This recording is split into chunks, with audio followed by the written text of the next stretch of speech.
Alright, YouTube, it is the Bat Nerd. So I am here reviewing the latest episode of What If. This week's question is, what if the world lost its mightiest heroes? So I'm gonna warn you now, there are gonna be spoilers, so if you have not seen this week's What If, I advise you to go watch it before you continue watching this video. So here we go. So yes, what if the Avengers never had the chance to assemble? So in this, we see the whole, Iron Man, the Iron Man 2 and Thor and Captain America, they all take place on the same week, It's known as Fury's Week, where Nick Fury is assembling the Avengers to fight against the Chitauri and Loki. So, basically in this, what if they all died? So we open where it's during the events of Iron Man 2, where Fury gives Stark a man-to-man during his whole shenanigans during Iron Man 2, and Natasha Romanoff injects him with the antidote that made him stable.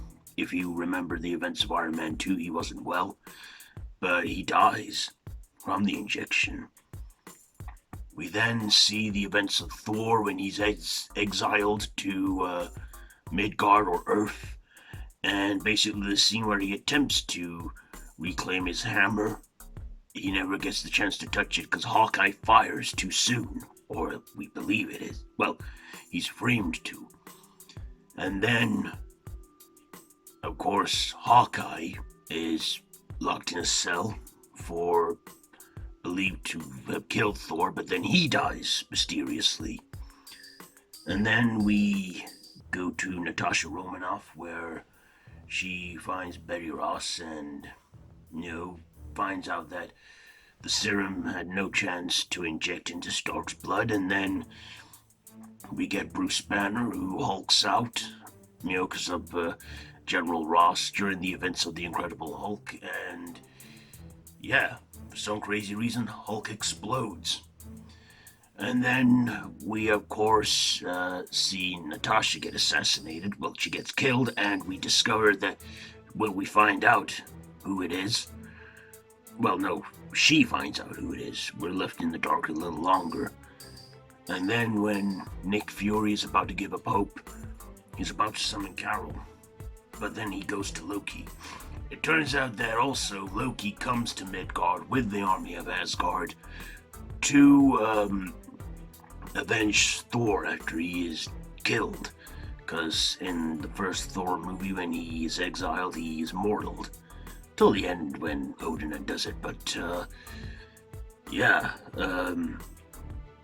so then Loki and, Fury forms an alliance with Loki to take down the perpetrator, and he visits the grave of Hope Van Dyne, who, what if she died before the events of Ant-Man? Met the similar fate as her mother did, and we discover that the real culprit is in fact Hank Pym. Hank Pym, the first Ant-Man, out killing the Avengers because he believes that his daughter died in vain. And then Fury and Pym fight in the graveyard, only to discover there's loads of Nick Furies, and then we find out it's actually Loki. They took him down together, and Loki plans to extend his stay on Midgard. As for Fury, he finally goes to the frozen burial of Captain America. He was in one final hope, and it ends where Carol Danvers, Captain Marvel, comes down to Earth a lot sooner. So that's the essential story. So what did I like? This was very interesting. What if we never had the Avengers? The world would not be a good place, Loki would have invaded Midgard without, by making it look like he's come to protect humanity when he wants to rule it. And, yeah, it would be very dark. This was a very dark episode, it's quite a dark one. with the number of deaths we had in this, like all 6 founding Avengers dead before they had the chance to assemble, the world would be pretty doomed. But the way the episode ended, a lot of these episodes have all ended like with loose ends, because I think they're saving them for something bigger in a climax. So, yeah, what's gonna happen next, we may or may not find out.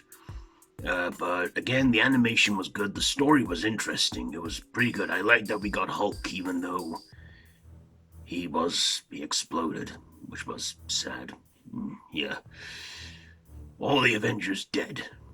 So, the final hope would be to defrost Captain America, because that's how the episode ends. So in this universe, Captain America still happened. It's not like that timeline where Agent Carter became the first Avenger. So yeah, a very interesting episode. And it kept me watching. It was half an hour long, and like I say, they did a lot in that time. And of course, our guide, the Watcher, cannot and will not interfere. And he is, again, like I say, voiced by Jeffrey Wright. He does a great vocal performance playing the Watcher. Yes, I'm enjoying this series. It is pondering interesting points and showing us what would happen if something turned out real different. So this episode, what am I going to rate it? I will actually give this one 4 batarangs out of 5. Because, again, it was enjoyable. It was interesting. It kept me watching. So yes, that's what I will rate this week's episode. 4 batarangs out of 5. So have you seen this one? Let me know down in the comments below if you have. If you like this video, be sure to give it a big thumbs up and to share with your friends. Feel free to subscribe to my channel if you haven't already and you're new here. If you're new, welcome to my channel. I'm the Bat Nerd. So yes, that's it for this week's What If, this Bat Nerd review. So until next time, Bat Nerd out.